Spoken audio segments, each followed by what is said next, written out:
In this video, I'm going to show you real quick how to set and release the parking brake on a 2023 Nissan Altima.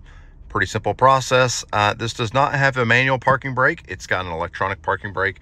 The brake is going to be located just right here in the middle center console. To set the parking brake, I'm just going to pull up on this little button here with the P on it. You'll notice that that turns red. You'll hear a little noise, and then you'll notice up on the screen now, the parking indicator lights up. To turn off the parking brake, we've got to push on the brake pedal. At the same time, we push down on this. You'll feel a little bit of pressure released on the parking brake, on the brake pedal, and then this light will go off, as well as the light up on the screen will turn off, telling you that the parking brake is now disengaged. That's all there is to it.